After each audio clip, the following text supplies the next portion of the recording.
We're the ones who dare to dream.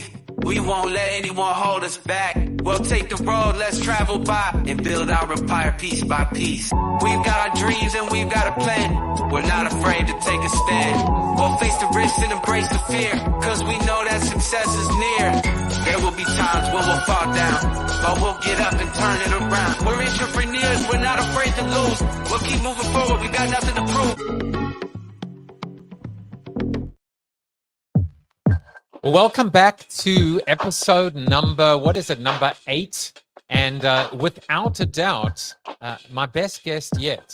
You see, one of my little tricks from doing 700 episodes of Joseph Jaffe is Not Famous is to always be able to say that my current guest is my best guest yet, because it always is. All right, you can never prove me wrong. But Benjamin Berman, first there was Benjamin Button, and then there was Benjamin Berman. Ben Berman is the man, the myth, the legend, and more on him shortly. But as I've been doing in every episode, I generally start off with a quote. I quote myself, which I know is step one on the one-way track to narcissistic demise. But in this case, I'm going to quote Guy Kawasaki. And, Guy came up with a quote on AI, and Ben and I are going to talk AI today. And Guy said, AI for me is a research assistant 24/7, 365, infinite wisdom, infinite patience, no attitude, no criticism. And I think it's a very good, accurate description. But at the same time, we need to be able to talk about the power of people, because people is everything, right? People is one of the 6 key components of the EOS model. I am an implementer, a coach with EOS, as is Ben. You may be watching and not be familiar with EOS, but certainly if you have a business, a small business, a medium business, a growing business, even a large business, you probably have these pesky things called people.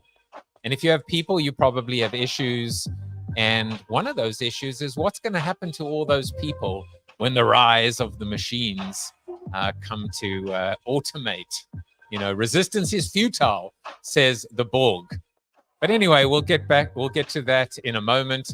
First of all, as I've been doing in every single manifested episode in 2024, my why statement. As a teacher, facilitator, and coach, I help high aspiring entrepreneurs, owners, and their leadership teams get unstuck, return to growth, and become forever changed. Obviously, EOS is a big part of that. If you'd like to determine to what extent you're running your business versus your business running you, you can scan the one QR code and take the organizational checkup. Or if you'd like to get on your journey by reading the first chapter of Traction, 2 million copies circulating in the universe, go ahead and use that QR code. But now it's time to bring on Mr. Ben Berman. And of course, he doesn't know this. Maybe he does know this. But all of these images have been generated by the enemy. I'm just kidding, by artificial intelligence. So I went to, I'm on a first name basis, for example, with all of my AI tools. I refer to ChatGPT as Chat. Chat calls me Joe. But this one was Mid-Journey, and I said, I need something that represents Ben Berman as the man, the myth, and the legend. And there he is in all of his glory. This better become his new profile picture. The man, the myth, the legend.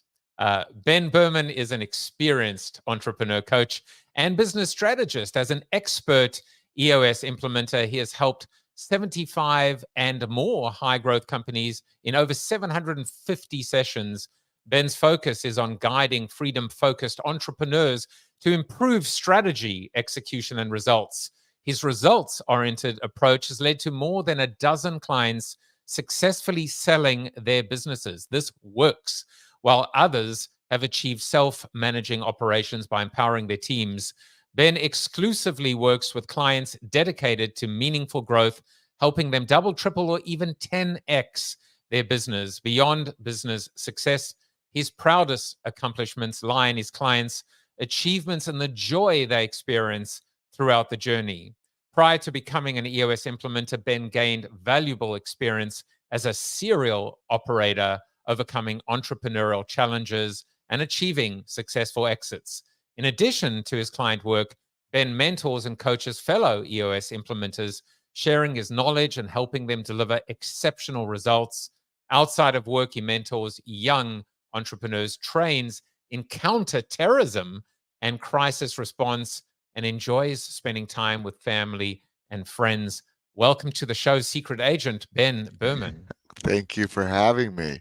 What an amazing picture that you just created, or mid created for you. It's all real. It's all real, let me tell you. Now, counterterrorism. Yeah, it sounds more intense than it is. When I was living in New York, there was an organization I joined as actually a part of the inaugural class. And the central hypothesis was when an event in New York happens of any kind, whether it be something horrible in the subway or a medical event or, God forbid, a terrorist attack, um, the response time for police to get there, although there's so many of them, it's pretty slow relative to the actual real time. So it's incumbent upon a city's citizens to be able to properly address the situation and hopefully help make better outcomes for people and in some cases save lives. So I guess it's a little bit of like, it's police academy, citizens on patrol. Yeah. I think that when I say that out loud, it conjures up me running around with a whistle, harassing people in the streets. It was nothing like that, but certainly there were times where there was someone ODing, someone was like having a serious medical event, and just to have preparation on when stuff happens. Are you trained to act or freeze? Just the action has served me quite well, and thankfully for the people involved, served them quite well a couple times in my time in New York. Yeah, there's fight, flight, and freeze. As always, one of the things I actually, in my own personal VTO now, which is the Vision Traction Organizer, for those of you that are new to EOS. How can anyone even be new to EOS? EOS is taking over the world. One of my uniques is this idea of being a connector and trying to create connections from sometimes seemingly random or non-connected or disconnected things. And so immediately where my mind goes is this concept, even though this episode will probably be shadow banned now, but this idea, sometimes I've heard employees referred to as terrorists, in terms of, we're talking in EOS terminology, right? The wrong person in the right seat, that they actually are creating a movement and destruction, sabotage, if you will, inside the company. How do you spot terrorists, employee terrorists? And for Google and the spiders and the bots, we're not actually talking about the other kind. Right. It's an analogy. It's an analogy, damn it. Well, as sophisticated as the algorithms may be, I don't know that we're going to be able to circumvent them. But nonetheless, I can only say from what I had from experience, where a lot of times there's when you're dealing with someone, it doesn't have to even be in a work setting, and you have a gut feeling.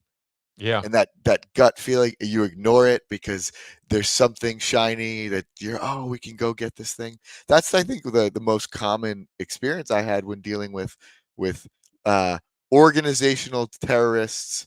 Let's call them troublemakers, just for the sake of the algorithm. And really, they're like productive jerks. Their numbers are strong. I had a high performing salesperson who was terrific at sales, constantly outperforming, but incredibly destructive to the rest of the team. So on an individual level, it was massive impact on the positive side, but on an organizational level, net sales were down because this person was just such a, as you said, a terrorist, a wrong person in the right seat. You kind of lose the battle, but win the war, or lose the round in boxing, or maybe win the round in boxing, I should say, but lose the game on a split decision. So what Wow. appears to be healthy what appears to be healthy. They're hitting their quotas, short-term gain. The result is long-term pain. That's right. That's right. And that kind of analogy, I don't care if you're using mid or chat or any of the things you're on a first name basis on. That is a pure Joseph Jaffe special, and I think is spot on.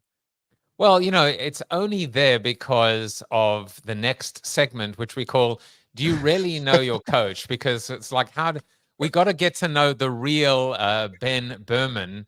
And I had at the back of my mind this private investigator that went out and found out that you grew up boxing. So look at that one. I mean, this Oh is my gosh. yeah, I'm telling you, I hope your wife is watching. I hope she's not. I don't know that I can measure up. But yeah, I grew up playing all kinds of sports. Boxing was one of them. My grandfather was actually a champion Navy boxer. And despite the fact that he was like 5'3" or something, just short and, as I understand, incredibly tough. And if what my dad does when we spar or used to spar is true, also a pretty dirty boxer. So pretty crafty and resourceful. Yeah, I found, people talk about getting into your zone and really having meditation. And I'm a practitioner. I love meditation, but I can tell you without fail that there's no more way to be present than when someone's trying to punch you in the face. So if you're looking for an escape, to have that be one of your hobbies, I can't recommend it enough. Whether it's because you're fully focused and forget the world, or it's just a great workout. Well, we know that, that's the great Mike Tyson line, which is everyone has a plan until they get punched in the face. Mm.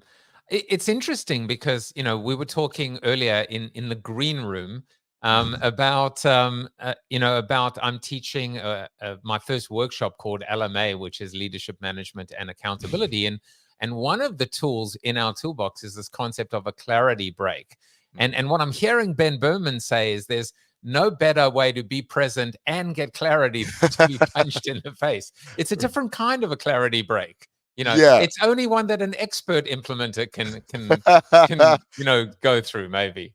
Caveat for everyone listening: it's to avoid getting punched in the face. Getting punched in the face actually inhibits your clarity break. But yeah, I think you're touching upon something really important, and it's what I love so much about the frankly the EOS system, the entrepreneurial operating system, and all kind of first principle concepts that work is, certainly there's the thing, and you can go read about the thing in a book, but there's so many nuances to doing the thing. Something as simple as a clarity break, I mean, that it's, if you go and have a tremendous workout before your clarity break, you are going to have a great clarity break. If you go and sit down and just say, oh yeah, I'm going to check the box on what I'm doing, I'm going to do it for the sake of doing it, there's a real priming necessity to a clarity break. Now, I don't know that you picked that up in a book, and I think that's why obviously dealing with implementers and people who, or anyone who's trying to master their craft, offers such interesting insights. I love that. It's not something that I could ever have picked up. It was the same thing when Walt Brown was on, and he was discussing these the Bite Seven, these 7 questions of belief and belonging. He was also getting to, I like it, what you call kind of this idea of this questions behind these first. It feels like first contact, first principles, digging a little bit deeper. He shared one insight, Ben, about this idea that when we do what we call the check-in, and someone says, "Oh, I went to my son's baseball game," you stop them and you go, "What's his name?" Just a little bit deeper. My son, my son Jack. Oh, really? Tell me more. So like now Jack, the son, has a name, a face. You just put more flesh on those bones. And I just love the idea of the clarity break. It's not just binary switch on, switch off. It's psych yourself up. It's get into the mood, get into the zone. Not unlike a boxer would do, right? Which is to meditate before going into the ring. Absolutely. Absolutely. Yeah, one of my favorite things growing up was obviously watching fights and learning from them, but watching the pre-fight procession, and it was fascinating to me to see people psych themselves up, and I think that's exactly that. That is a moment, much like what Walt was talking about, where you can really gain an insight into a person's humanity because you know everything is going to be on the line shortly, and if we were to approach our lives with the same deliberate focus, then I mean, think of what would be possible. So good. I mean, I can almost see the Berman book, so alliterative, where you talk about kind of what I learned about coaching from the ring. Y- Yeah, yeah. In my college essay, I think the only reason I got into college was my college essay playing with the idea of boxing and sparring with ideas. It's the same concept. All right, so let's go from the sublime to the ridiculous. We're gonna go from boxing to bunnies. And Yes. yeah, it turns out you are the procreation poster boy. And by the way, when I tried to get this one on Midjourney, it actually declined. The word procreation was just, like, I don't know, you're the bad boy of EOS. I don't know what's going on, but Maybe so. apparently you are the poster boy for having kids. So I just, this was the best I could do with limited budget. Yeah, you had talked about the superhero picture before as being my potential profile picture, which is amazing because I used to be in the world of selling superhero and licensed fine art, so that cracked me up. But I think this rabbit thing, this might be the one I go with. This is pretty spectacular. I would love Um, to see that on your yeah, LinkedIn. so I think you are right. I jokingly dubbed myself that. So I have a 1 year old. Her name is Maya, and she just turned one. And Happy birthday. thank you. She's amazing. And what I found is, at least for me, prior to that, we did a lot of work on it's that we talked earlier about the nuance. So Mm. the nuance for me about what is a purpose in your life, right? What is really your purpose? I had a lot of words and I thought they meant a lot, and then I had my daughter.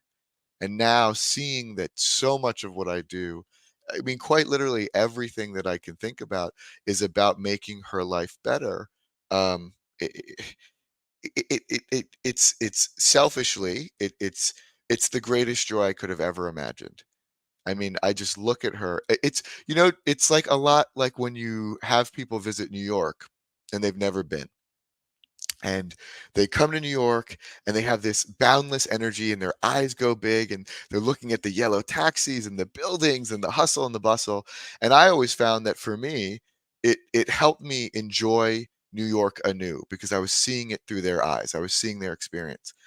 For a child to have a child of your own is having the entirety of life um in that filter, in that perspective. I mean, I've watched her over the last year discover that she has hands and start to say her first word, which thankfully was Dada, and just do these things and learn and delight in the fact that she turned on a light switch. I mean, to have that kind of exuberance, we should all be so lucky to be able to experience that, not just for ourselves, but for people we love. There's also a beautiful nuance in the word nuance, which is, the nuance in everything. And it's a subtlety, right? It's just like I see this beautiful common thread coming through this, which is things are not extreme binary on off. It's managing the gray. It's reading between the lines. It's taking time to do a double take, to take one more second to appreciate, to give thanks. It's all nuance, and then of course, even, and we use this a lot, even words have meaning. Words Mm, have different meanings to different people. But when and there is so much nuance, but also when there is clarity and everyone's on the same page, you kind of take it. That's the opposite, right? There's good nuance and bad nuance. So mm. I'm just loving the the softness of this, as opposed to this idea of definitive answers. This is the prescriptive way. Right. Right. Yeah. Yeah, absolutely, and it's all in the application. So True. certainly there's we say EOS, a timeless set of principles. It's a complete system. All those things are true, um, but we give the book away for free. So, I mean, please, by all means, have people go and try it and do it themselves. It's the nuance in the application that really, I think, takes things to the next level. Whether that's getting the next level in the organization on the same page and understanding what the words that you're meaning, to your point, whether that's teaching them to be better bosses, better people, better contributors, better ownership thinkers, or it's just teaching them to be better at their jobs or supporting them in other ways. It all starts with alignment on what is the objective and what is the clarity or nuance around the words and how they work at this particular firm, at this Mm. particular organization. I love it. Substance and style. And by the way, Ben is delivering a series of how to be a great boss workshops, and reach out to him directly if you want to attend one of them. Ben.Berman at eosworldwide.com. There is so much substance and style in leadership management and therefore accountability. Yeah, yeah. So Ben, we'll now go back to sublime. No more ridiculousness, and there's no more. There are no more weird images. I assure you. But something that I found out about you, which is just truly just amazing, and it's a story worth sharing. Is is this story, right? That you have a brother who was adopted at the age of 19, grew up in the ghetto, sold drugs.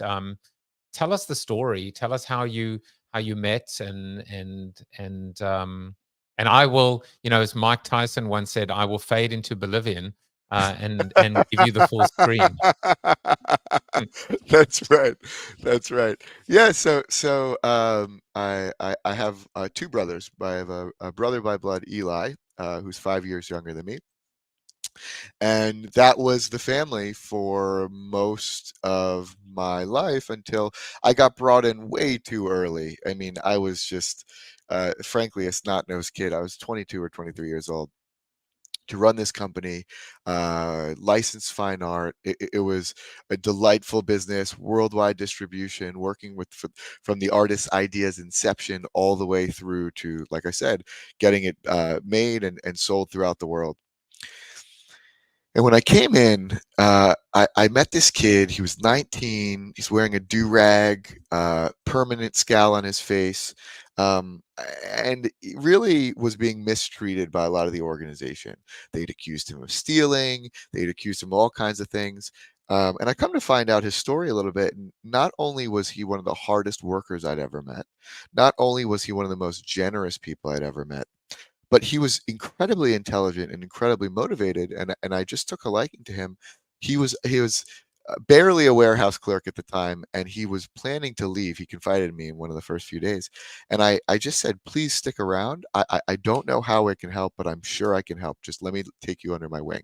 Well, he stuck around. I took him under my wing despite the fact that I was fumbling my way through entrepreneurship, and he rose through the organization. And then a year into our, maybe 9 months into our relationship, my parents, who I'm very close with, had heard about this experience, and they said, we just got to meet him. We don't really understand what's going on. Sure enough, we go out to dinner, and literally at the end of that dinner, he drove my grandmother home, and he was adopted into our family. Now, I'm proud to say, not only did he come from having been homeless and selling drugs and being mixed up with gangs and frankly having a really difficult family life in all kinds of ways, no father around and so forth. He now is buying his first company. He is the Wow. link between my brother Eli and I. His name is Justin, and so he's buying his first company.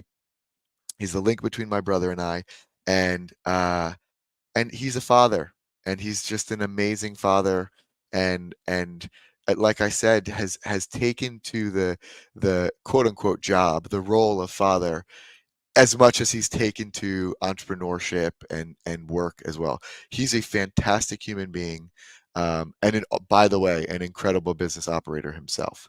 So he's just been a gift to me and to our family, and I absolutely adore him and feel totally blessed for having known him and being able to contribute a little way in his life.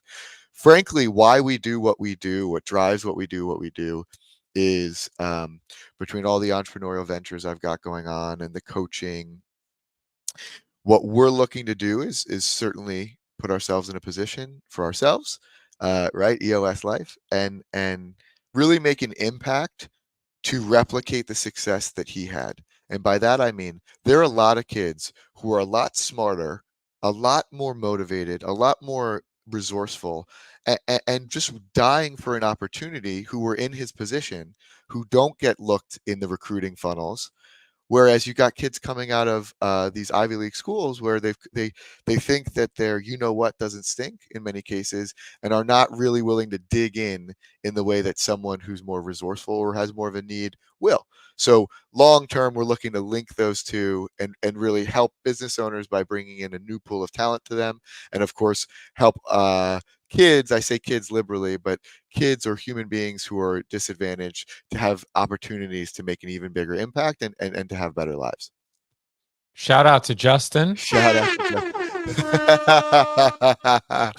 with the air horn. He'll love it. Yeah. You know, I love this part of the entrepreneur's journey. I started this specifically, a la Joseph Campbell's hero's journey, to allow, I wanted to be a conduit for whether it was coaches, clients, entrepreneurs, to tell their stories. And one of the things is, look, I mean, if you haven't met Ben Berman before, you already in 20 odd minutes, I think, have a pretty good idea of who he is, or maybe you thought you knew who he was. I can tell you, when I started my EOS journey, there was this man, myth, and legend, a man who had, conquered every and broken every record in EOS's streak. And I was like, well, maybe one day I'll brush past him, or he'll remember my name. And the reality is that more of a humble man I have not met, and how gracious, how accessible you are. This is exactly why I do this, which is to be able to get to know each coach by their name and by their story. And it's very, very touching, to see, the lives that you've been able to make a difference to. So, thank you for sharing, Ben. Thank you. Thank you. All right. So now let's, I feel like we're getting to know, your entrepreneurial story. But one of the things that I really love to ask coaches is, what are your three uniques? Like, at the end of the day, Ben Berman, the coach, what are the three things that you would kind of determine as your uniques?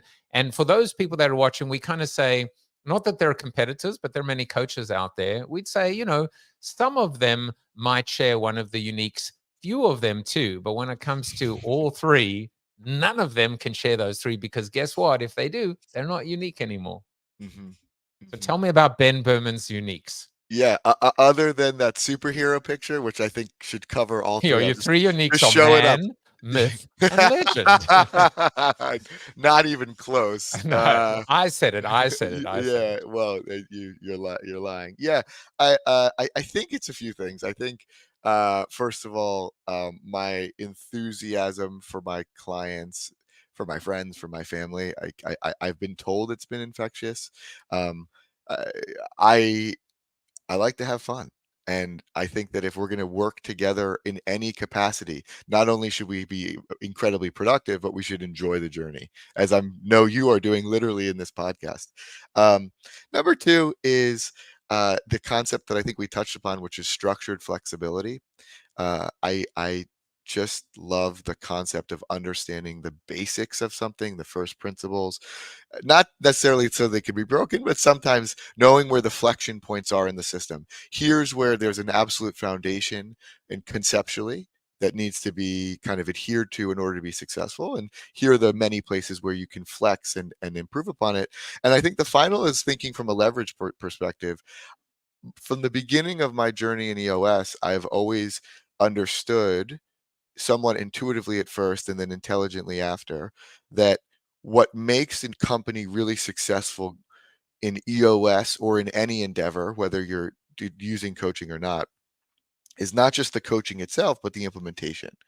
And by being obsessed with finding the absolute best solutions to the many issues that come up through EOS, my clients have enjoyed all kinds of, I think, additional benefits where whether it's their proven process being superb relative to their competitors, whether it's them having a better marketing strategy, whether it's having a resource they can go to on the financial side. I mean, it totally runs the gamut from strategy to execution to even team excellence. By looking not just at the center of the model, but looking at the outside edges and the extensions, I'm obsessed with having my clients not just have an understanding and a learning intelligently of EOS, but the results and the implementation that makes things really run to the next level.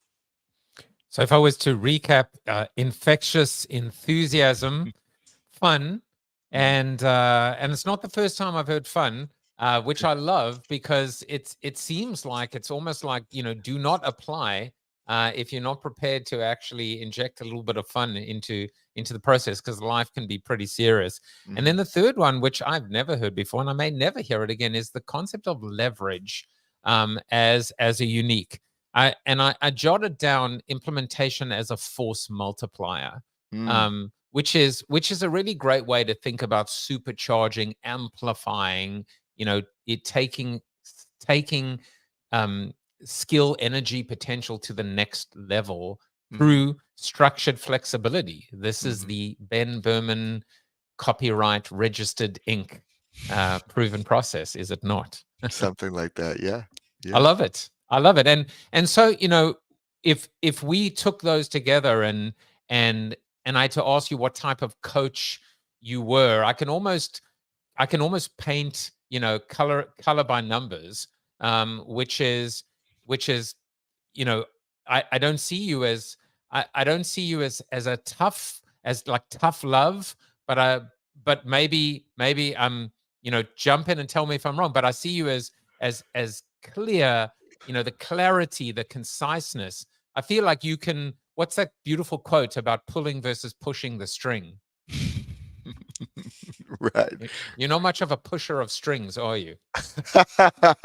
I'm not even going to walk down that particular hallway for a multitude of reasons, but yes, I think. So you said not tough. So here's how. Question mark. Yeah, sure. Response. I think that in our community, I'll talk about community and clients. So on the coaching side, we run the gamut from quite literally former cheerleaders to former drill sergeants. And I think of that as kind of the spectrum upon which we can operate. I think it's really important, and the way I know I try to work for my clients is being able to bounce between the different points on that spectrum. Sometimes we're going to have to bring the heat. We're going to have to, if we're going to use the metaphor from before, punch people in the face and really say, no, this is action that needs to be taken. Other times it requires a softer touch. So I think there's firmness to it, but again, thinking of leverage, we're not forcing everything, because by force you're not going to get lasting results. We are firm, but it's a pull, right? We're pulling things out of people and we're pulling them along this journey. From a client side, I think that translates to a quite what I like is a quite a wide array of clients. One client's core value was 1% weird, which meant if you were not quirky or appreciative of quirk, they would probably say they're like 80% weird. But if you're not quirky or appreciative, if you're a square, you can't fit in there, right? They just have a lot of super quirky personalities, creative firm, and they make tons of money and are massively successful. On the flip side, I've worked with former old Wall Street, so Bear Stearns, Lehman, Drexel Burnham, and those alumni are suit and tie, watch. Their core values: intensity, aggressiveness, professionalism.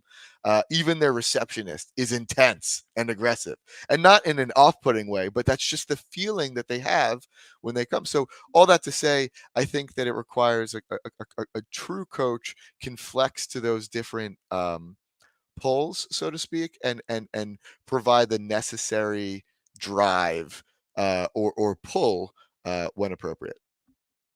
Well, I mean, the flex is beautiful. The agility, the flexibility, the ability to read the room, Mm. and to be able to also manage the different levels of energy and personality. Oh Um, yeah, oh yeah.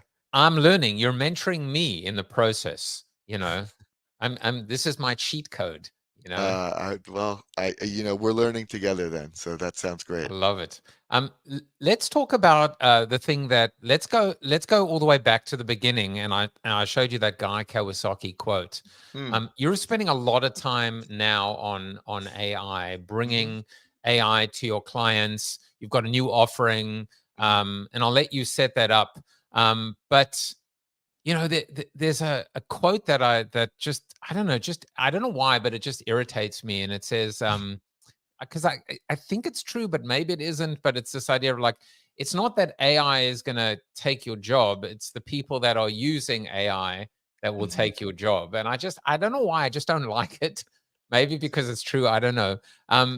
What are your thoughts about the role about AI, and specifically, how the impact it's going to make to small and medium businesses, the same companies that we serve? Sure. Yeah. So just to set some context, I was describing the implementation or the execution or the kind of follow-on exponential results of implementing and solving EOS issues, right? Issues that come out in the EOS process. I think we traditionally have learned a lot from the Fortune 500 or these massive companies who have endless resources, who in a lot of cases are doing things a certain way that is instructive for small business. And I think thus far, many small businesses said, yeah, I don't need to do that, or have gotten away with not having to do some things, whether it be telling the story to their employees and employee engagement, whether it be having an AI strategy, or any of these kind of issue solving things that small and big businesses face alike. I think for a long time, small businesses could get away and could afford to not do those things, to just kind of be a maybe mom and pop, or we're just going to get to that when we get bigger. I think now, because of the leverage that AI creates, there's a real imperative and a real opportunity for businesses to think strategically using AI. And I'll explain what I mean. If you look at the big firms or even the tech world, who tend to think of themselves as early adopters, everyone all of a sudden is an AI firm, or at least trying to dub themselves as such, right? And in maybe a small fraction are truly utilizing AI the right way, building it in and being methodical about it, instead of just having a shiny thing to put on an investor letter, or some kind of marketing message. And what we're finding is, because now we've got data behind this, what we're finding is that the companies that have a cohesive and direct AI strategy enables they're enabling themselves to not only get a return on their first investment on whatever AI tool they're exploring, but get a continue and exponential return on everything that follows, because they've thought through what the ROI of each piece is, and they understand how each piece works together. Now, I am merely the student. My business partner, Mark Dispensa, he's got 5 AI patents. He's been in this world for 15 years, far before any of us were on first name basis with any of these tools. And what he's taught me and what he's taught many of our clients is, by putting tools together, right, and really thinking about how each piece should go, where they should start, what AI tool they should be using, if they should be developing it in house or out of house. Essentially, if you don't have a strategy, you will fail. You will fail either for it's you said it earlier. Companies are freezing. AI scary. I don't want to do anything. I'll deal with it when I have to. Or they're fleeing, right? Or they're flying away, where they just they do something, but they're cornering it in a little part, they're isolating it in a corner of the business, or they're fighting, right? And by fighting in this case, they're just thrashing around with AI tools hoping that they work. Instead of those, much like what we talked about earlier, we're having companies be deliberate with how AI fits into their long-term strategy because it's coming. We're having them be deliberate and teaching them to, in just a day, create an ROI analysis like you would do anything else on what the potential of AI is in the business, and then creating a cohesive and chronological plan to go and implement those things so that when they bring in AI to their firm, they're getting the most ROI on the front end and they're getting the most ROI on the back end because the tools actually work well together. If there's anything we've learned through experimenting with AI, if you've used Zoom AI, any of those features in the third party, they don't play well together anymore. And that's by design. So, what we've taught people to think through are what are the traps and what are the opportunities around having a comprehensive strategy as a business, but also have an underlying AI strategy that helps make things easier, more effective, and of course, delivers more ROI. I wanted to, I'm going to add another word because instead of, I think you've created a beautiful new paradigm. Instead of fight, flight, or freeze, there's fleeing, flying, and the third one is flailing. Right? That's Yes. that's the third one. So fleeing, flying, or flailing. Right? You want to fly, you want to soar, you don't want to run away from it, and you certainly don't want to flail.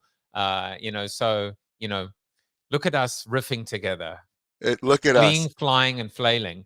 Yeah. It's very interesting because nuance right at the beginning. You really kind of hit home this idea that in the past, that context was really powerful. In the past, SMBs, particularly smaller businesses, they were able to to put it on the back burner, to ignore, to it what it didn't need to be a priority.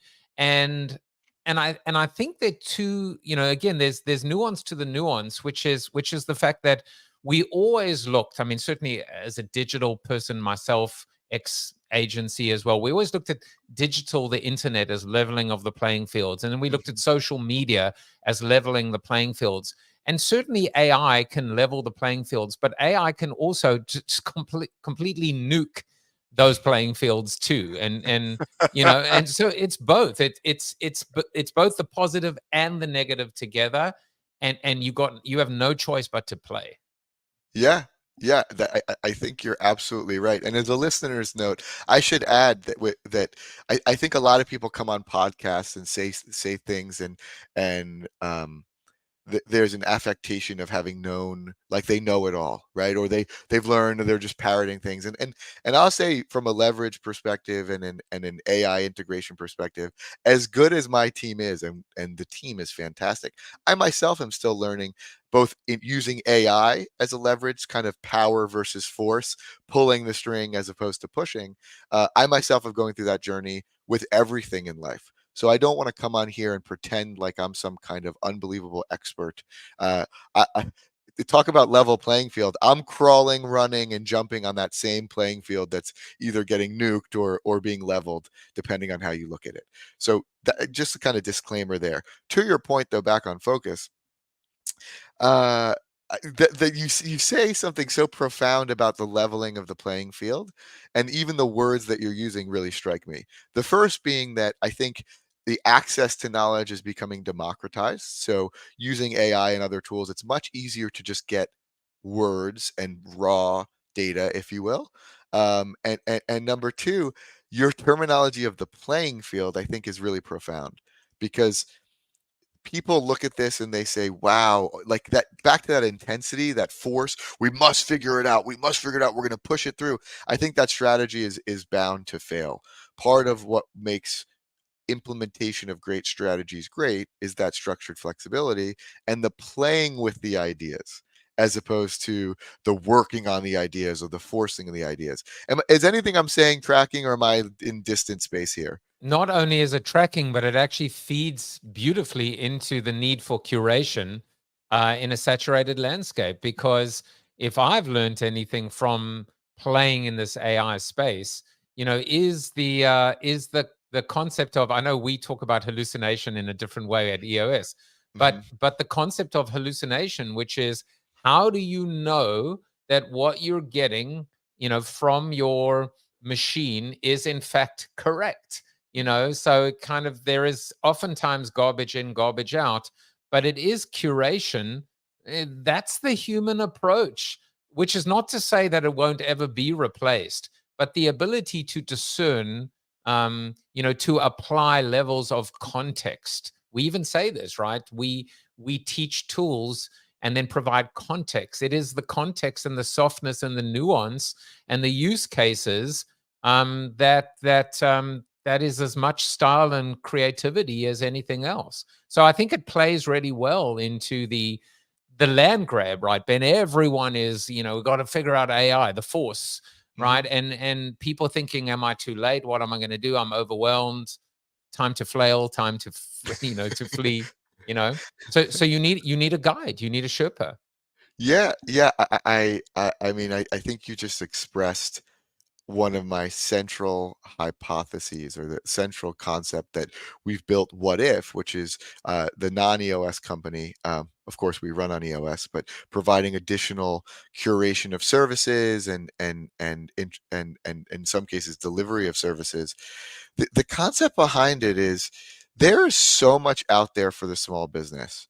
And there's limited resources in small business. So whether we're talking about an investment in an AI platform, whether we're talking about um, even an investment in a person or an agency, what we've gotten really good at through community is both providing a community in which that further discernment can happen, and also finding the best possible solutions, because we have leverage with our clients. Our clients have great experiences or have terrible experiences, and all their best experiences have been passed on to us, whereas all their terrible experiences have been passed on to us as a means of culling the herd, or cutting down this absolute torrent of information, of opportunity, of AI tools, of partnership opportunities, or of small business services that in many cases may not be the right fit for them. So that curation and that community discernment, I think, is the difference between uh, successful or massively successful organizations and organizations that just kind of have fits and spurts.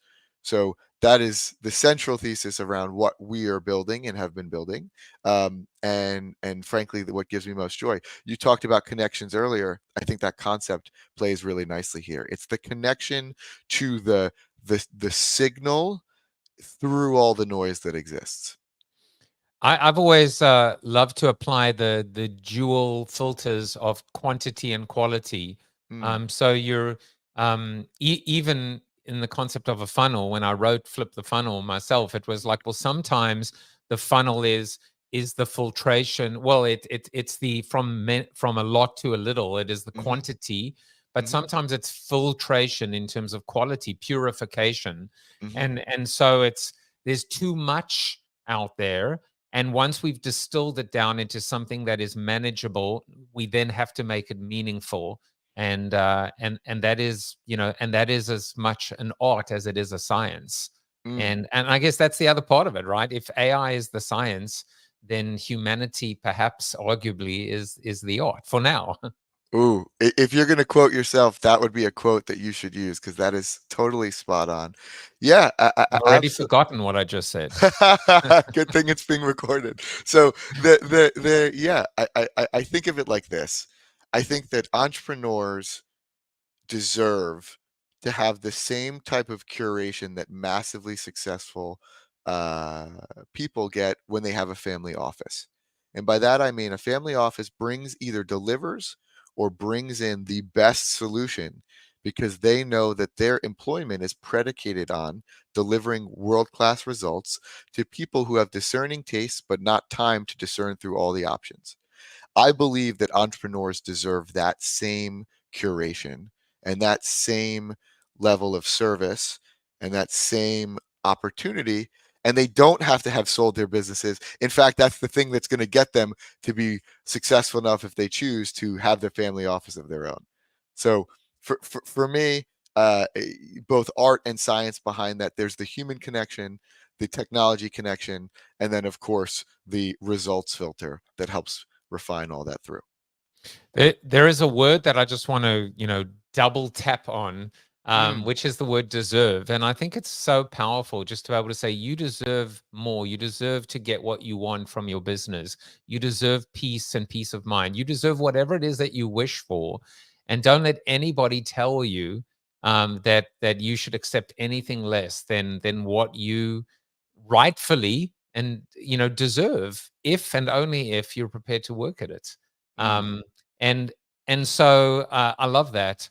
I want to touch, just we have about 10 minutes, but because I know the producer and the showrunner, sometimes they let me run on for 2 minutes. But you mentioned proven process earlier, and I'd like to get the Ben Berman take on proven process, because in my mind, even as a newer coach, there are two parts to it. And so this is the kind of context I'll provide. One is this idea of, too much structure, too rigid about being able to say, this is the way it's done each and every time, and being able to counter that. But the other one, which I think is so critical, and people are, if you listen to anything coming out of this man, myth, and legend's mouth, it is the fact that proven process in particular should be inextricably linked to customer experience, customer obsession, customer success.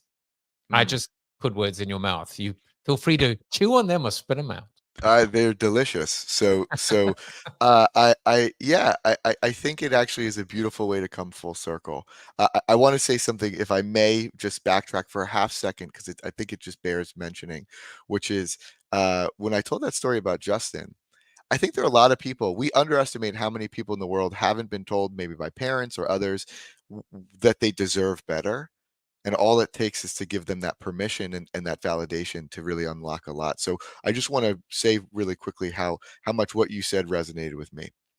That being said, this concept of proven process, so proven process or experience map or whatever you're going to call it, to me, it is the central tool, the master key to unlock everything else that people are doing in a business. First things first, if you can define, or have someone help you define in our case, what the journey is, that hero's journey, that's frankly the basis of this podcast, right? We are helping what are you doing to your customers, your clients? You're taking them from where they are, you're delivering this excellent thing, you can tell that story along the way, and they end up transformed for the success on the back end. If you can capture that, that is the magic upon which your operational processes should be built. That is the magic upon which your sales story should be, your marketing story. I mean, everything flows from it. You're going to attract employees that same way. And in the age of AI, where everyone can go and look up what it is that, if I have a plumbing company, very soon I can just go into AI and go into ChatGPT or some other service or some other tool solution and just kind of say, write me a 10-step process for, and I'm not a very good plumber. I was thrilled when I replaced the handle on my toilet, so not the handiest, so apologies to the plumbers out there. But let's say a pipe leading to the toilet, a drainage pipe. Here's how we do it. Well, the information is going to be out there in the snap of a finger. But what they can't give you with AI, and what's going to be setting people apart from the beginning of time through the end of history, is the unique way and the unique journey that customers are being taken on through that kind of commoditized service. So while you might be able to go and have 10,000 plumbers be getting the same information from AI, the plumber that comes and helps you bring your groceries in because they see you bringing your groceries in and you're busy with the kids, or that come back and clean the gutters, both true stories of clients of ours, for field service, comes back and cleans the gutters of an elderly person because that's just what they do for free. Those things are going to set companies apart and let them dominate, and frankly, not be reduced to commodities because they have such a unique value proposition. So people just say, "Oh, I've got these steps, we deliver them." That is such a to use your string analogy, I think it's such a flimsy, flaccid way of looking at things, where you can have such strength in saying, here's how we do it, here's the amazing things you're going to be able to enjoy along the way, and here's where you're going to end up on the other side. That is marketing, that is sales, and frankly, if you're doing it right, that is operations. And if you flip it in the fight for employees, if you take those same concepts and say recruiting, onboarding, and interviewing, so basically like a sales process, and then delivering culture methodically, you want to retain your employees, you've got to think about it in that exact same way. So when I say it's the master key or the keystone, that is the thing that companies need to figure out first and foremost if they want to be successful. And that's why one of the solutions we have in-house for helping clients is exactly that. I love it. From keystones to master keys to key masters, from Ghostbusters, or I almost tried to remember the movie The Golden Child. I almost created a version of The Golden Child for you, with AI. But it is just so true. This is the ring, the ring that binds, the ring, one ring to rule them One all. ring to rule them all. That's I, right. I That's mean, we right. just literally went through the entire the entire gambit of all these cultural references that probably explain why you and I get on so well together. That's right. That's right. Um, you know, Ben, in the last couple of moments, I mean, you spoke about this idea we're talking about of lifestyle first, Mm. and I think this really does bring us home, which is entrepreneurs deserve. First of all, you made this connection, which I hadn't even done, which is at the end of the day, we talk about you are the hero of your own journey, and even though today is a la Joseph Campbell's The Hero's Journey, as a coach, you Mhm. really are taking your clients on that journey. What the entrepreneur deserves, well, what they deserve too is lifestyle first. What they deserve is to live that EOS life. What they deserve is peace and peace of mind, Mm. and to have less anxiety. How do you define lifestyle first? Yeah, so I'm going to give a quick shout out to one of my mentors, Peter Andrews, who actually coined this term for me, but it really resonated with me. And I think of it like this. So it's a direct continuation of our conversation about that journey. What we're doing with EOS and what we're doing at What If with the services that enhance EOS, or frankly, small businesses and entrepreneurs for that period, is certainly there are things that we are doing, services we're providing, impact we're having, but what we're really looking to do is create better lives. All the business and all the success in the world our vehicles to create better lives. And the concept of lifestyle first is there's this sort of I at least have this perception of lifestyle businesses as being sort of low growth, personal piggy bank, kind of uninvolved. And there's nothing wrong with that if people choose to do that. It's just not what we're talking about here. Similarly, there are these grind it out, push to the limit, force everything. The people where the operator wants to work 80 hours a week. They say they're doing it for their family, but it's never really for their family because they don't see their family, right? But between those two things exists this lifestyle first concept, which is certainly we want growth in our business, we want leverage, we want impact, we want all those things, but as a vehicle to deliver terrific lives. And frankly, thinking of how do we create businesses that deliver great lives on to the employees, to the owners, to the entrepreneurs, and to everyone they're in contact with, not just at the end of the journey, at the end of the rainbow, but along the way.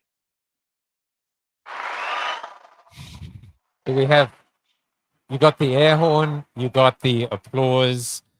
You've brought us home, to the thing that counts, and what counts at the end of the day is life, is a life well lived, a life well loved, quality of life. that has substance. I always say just, leave the world in a better place than when you found it. I certainly feel I'm in a better place than at the beginning of this conversation with you, Ben, because that's how you make me feel. And likewise. And if you would like to find out more about the Ben Berman experience, as I call it, but everything from what if, those are the first two questions you ask, and then down the rabbit hole you shall go.